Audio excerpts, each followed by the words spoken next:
nous voulons savoir le nœud, c'est-à-dire quelle est la différence, quelle est la différence d'opinion qu'il y a entre le pasteur Agbaoussi et puis le pasteur Bada. Quel est le problème de fond que nous en France on n'arrive pas à comprendre exactement le problème de fond qui les divise. Il faut vous adresser. On parle. Oui, pour la question que vous posez, il convient que j'ajoute que parmi ceux qui ont travaillé avec le prophète pasteur, il y a également notre papa Akolobo Pierre. Voilà également une personne ressource qui a travaillé avec le prophète pasteur Oshofa au début donc, de sa mission. Pour revenir à votre question actuelle, à savoir quel est le problème fondamental qui divise l'église que vous posez au révérend pasteur Agbaoussi, il convient de préciser que ce sont des questions de principe. Qu'il vous souvienne, et ça le pasteur l'a dit publiquement sur une station de télévision, qu'après sa mort, ce n'est pas nécessairement, ce n'est pas celui qui vient après lui en grade qui assumera la fonction de pasteur. Et que celui-là sera révélé et qu'on le connaîtra à travers ses œuvres. Qu'il vous souvienne également qu'avant même la fin des funérailles du prophète pasteur fondateur, notre devancier, Papa Bada, s'était autoproclamé pasteur.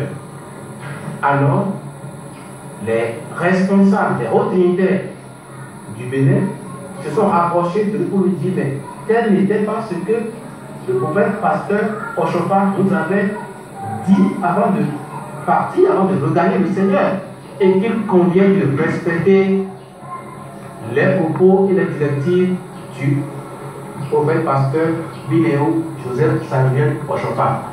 Donc c'était là donc le premier point de divergence entre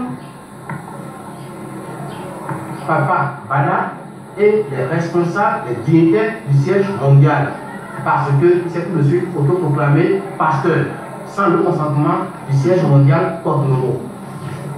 Voilà le premier problème. Deuxièmement, tout de suite au Nigeria, il a été créé le comité mondial. Qu'est-ce que cela représentait?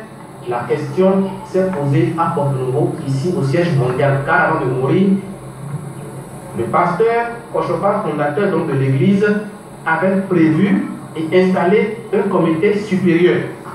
Et si vous le voulez bien, à l'article 80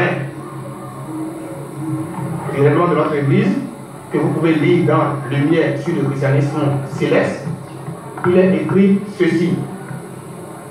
À la tête de toute l'église du christianisme céleste, en tant qu'entité universelle, se trouve le comité supérieur dont le siège, qui est en même temps celui de l'église du christianisme céleste, est à Porto-Novo. Le comité supérieur est l'émanation universelle et l'instance suprême de l'église.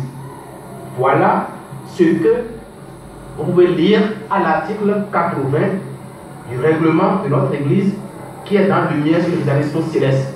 Mais malheureusement, nos frères du Nigeria, ne voulant pas se soumettre à la volonté du pasteur, qui a été écrit bien avant, bien longtemps avant qu'il ne regagne le Seigneur, ils ont créé au Nigeria un comité mondial. Alors, entre ce que le pasteur Oshofa a créé et ce qui est créé au Nigeria, quelle est l'instance qui aura autorité sur l'autre? Le siège mondial Porto-Novo a estimé qu'il fallait se conformer strictement à ce que le pasteur fondateur Oshofa a écrit afin de respecter sa mémoire. C'est dans ce cadre qu'il n'a pas été possible au siège mondial Porto-Novo de reconnaître le comité mondial qui a été créé au Nigeria. Voilà les points qui ont amené les problèmes, qui ont créé la division au sein de l'Église. Car certains ont estimé que, et ils se réclament du comité mondial au Nigeria, pendant que ceux qui veulent suivre les enseignements, ceux qui veulent suivre la doctrine que le prophète pasteur Oshofa a laissé, ont estimé que, et ils ne vont se reconnaître que dans le comité supérieur dont le siège est à Porto-Novo.